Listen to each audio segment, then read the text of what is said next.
Monsieur Sey, merci de nous avoir reçus, c'est vous.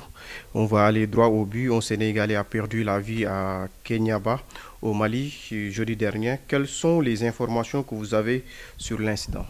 Effectivement, c'est un ressortissant sénégalais, ce qui porte malheureusement à 22 le nombre de Sénégalais assassinés ou retrouvés morts dans des circonstances suspectes. D'ailleurs, même on m'a signalé ce matin le cas d'un autre Sénégalais retrouvé mort dans sa chambre en Allemagne. Donc voilà en fait la situation, une année très noire, un bilan très macabre. Hein? Et ces assassinats traduisent en quelque sorte l'échec des politiques d'intégration dans les pays d'accueil. On ne peut pas aujourd'hui parler d'immigration sans intégration. Et l'intégration devrait être un processus à double sens qui lie les migrants aux citoyens autochtones dans une relation constructive aboutissant sur le respect et la tolérance mutuelle. Cette situation, encore une fois, met les familles dans le désarroi total. Certains sont encore... certains ne parviennent pas encore à surmonter ce deuil.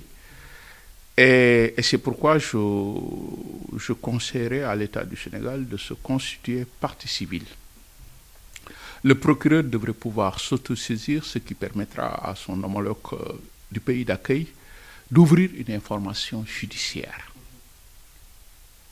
Et ceci est important parce que on nous parle de décès survenus dans les lieux de travail, on nous parle d'accidents, et les codes de travail de ces pays, quand même, prévoient quelque chose en cas d'accident.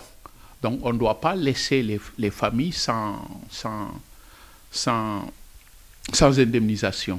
Et c'est pourquoi c'est important que l'État du Sénégal se constitue partie civile, ne serait-ce que pour soulager les familles, parce que pour la plupart, c'est des soutiens de famille, c'est des gens qui ont laissé des enfants, et il ne faudrait pas qu'aussi ces enfants, après, soient sans soutien.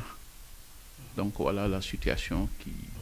Vous avez parlé tantôt d'une liste de 22 Sénégalais qui ont trouvé la mort dans des circonstances troublantes à travers le monde, dont Pafaï le dernier. Est-ce qu'aujourd'hui, il y a l'urgence d'aborder le recensement des Sénégalais à l'extérieur? Absolument. Aujourd'hui, c'est un contexte géopolitique très tendu. Donc, vous avez vu les menaces avec Donald Trump. J'ai parlé de l'échec des politiques d'intégration. J'ai parlé de l'Europe qui glisse vers l'extrême droite, de la xénophobie, la situation dans les pays du Maghreb. Donc tout ceci, effectivement, fait que aujourd'hui l'urgence, c'est l'assistance et la protection des Sénégalais de l'extérieur. Il faudra au Sénégal une véritable politique migratoire avec comme soubassement la protection. Et ceci ne peut commencer que par le recensement. Il faut savoir exactement le nombre de Sénégalais qu'il y a aujourd'hui à travers le monde. Et c'est pourquoi même dans les propositions, j'avais parlé d'une nouvelle cartographie de la diplomatie sénégalaise avec de nouvelles juridictions pour une meilleure assistance de ces Sénégalais de l'extérieur. Donc, comment faire pour protéger les Sénégalais vivant à l'extérieur? Il faut leur apporter l'aide spécifique dont ils ont besoin. Donc, l'assistance diplomatique, l'assistance juridique. Aujourd'hui, il y a combien de Sénégalais qui ont maille à partir avec la justice des pays? Donc, il y en a beaucoup. Déjà, au Maroc, on nous parle de 300 passeurs sénégalais en prison. Nous avons même eu à demander une grâce royale. Dans les autres pays d'accueil aussi, c'est pareil. Donc, il faut recenser le nombre de Sénégalais. Je sais que le nombre est un peu lourd. Oui, il faut recenser dans les prisons. Il faut savoir effectivement le nombre de Sénégalais et leur apporter l'aide spécifique dont ils ont besoin. Donc aujourd'hui, l'urgence, c'est ça, la protection de ces Sénégalais. Il faut que l'État mette en place une véritable politique migratoire avec comme soubassement l'assistance et la protection de ces millions de Sénégalais dans le monde.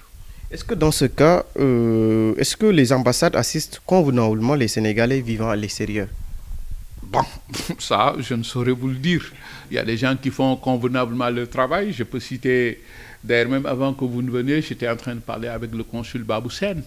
Donc, pour un cas, vous voyez, c'est la femme que vous avez rencontrée. Voilà, il y a des gens qui font convenablement. Le consul Baboussen peut être cité en exemple, parmi tant d'autres. Donc, moi, j'aurais tout simplement suggéré, voilà, que l'État mette en place, ou bien mettre en place cette politique migratoire dont je parlais tout à l'heure, voilà, qui aura comme soubassement la protection de ces Sénégalais de l'extérieur. L'urgence, c'est ça, parce que nous sommes dans un contexte politique très tendu. Et dans ce contexte mondial de mobilité croissante, malheureusement, il y a ce qu'on appelle le paradoxe libéral. Donc tout ce qui est bon économiquement est jugé dangereux pour des raisons sécuritaires. Donc la mobilité est réduite aujourd'hui pour des raisons sécuritaires. Et ça crée beaucoup de problématiques liées à la migration. Donc ce qui fait que la migration dévoile de ces aspects aux conséquences incalculables dans nos sociétés en situation de vulnérabilité chronique. Elle pose des problématiques de paix, de sécurité, d'intégrité et de dignité humaine. Et c'est pourquoi nous proposons une nouvelle gestion, une nouvelle approche dans la gestion du triptyque immigration, paix et sécurité, IPS. Donc, selon vous, quelle est la solution pour l'immigration irrégulière? L'immigration irrégulière, il faudra aujourd'hui, vu ces drames qui se succèdent, qui se répètent de façon exponentielle, il faudra une nouvelle approche, une nouvelle méthode, une nouvelle stratégie beaucoup plus efficace dans la lutte contre l'immigration clandestine. Dans notre pays, les causes sont, dans un pays comme le Sénégal, les causes sont multiformes, sont multisectorielles et multidimensionnelles. Nous avons des causes économiques, mais aussi nous avons nos pesanteurs socioculturelles.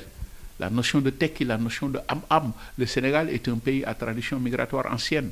La migration est une pathologie. Donc ce qui fait qu'il faudra tuer l'idée de partir. Parce que partir au Sénégal, c'est synonyme de réussir. Il faudra tuer cette idée de partir. Il faudra cette révolution socio-culturelle, épistémologique, pour que les gens puissent comprendre que leur avenir est ici. Dans un tout autre registre, au niveau économique, il faut redonner de l'espoir. Parce qu'il y a l'instinct de survie aujourd'hui. Il y a tout cela qui fait un cocktail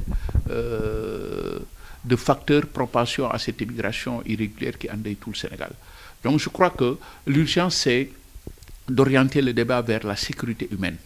Donc il faut déblayer les obstacles et les incertitudes liées au lendemain, à savoir l'insécurité économique. Il faut savoir former les gens, il faut savoir après leur donner du travail. Il faut que les gens puissent vivre dignement, c'est l'insécurité économique. Il faut régler toutes les problématiques aussi liées à l'insécurité alimentaire. Que les gens puissent se nourrir et manger quand ils ont faim. Ça, c'est l'insécurité alimentaire. C'est bien possible parce que nous avons plus de 4000 km de côte. Donc, l'insécurité environnementale. Donc, le Sénégal rentre dans une nouvelle ère géopolitique avec la découverte des hydrocarbures. Il faut légiférer pour protéger les populations. L'insécurité sanitaire, que les gens puissent se soigner quand ils sont malades. L'insécurité judiciaire. Donc, vous savez, beaucoup de gens ont eu à tenter l'immigration, beaucoup de gens sont morts parce que tout simplement menacés et persécutés par l'ancien régime. Donc, si le débat est focalisé autour de la sécurité humaine, je crois qu'on pourrait redonner de l'espoir et réduire les risques à des proportions tolérables. Qu'attendez-vous de ce nouveau régime pour résoudre ou même pour amoindrir les risques de l'immigration irrégulière? Il faudra une nouvelle approche, il faudra une rupture totale avec ce qui s'est passé. Et c'est la raison pour laquelle nous conseillons à l'État du Sénégal de mettre en place une commission nationale indépendante ou une délégation spéciale qui sera exclusivement dédiée à cela.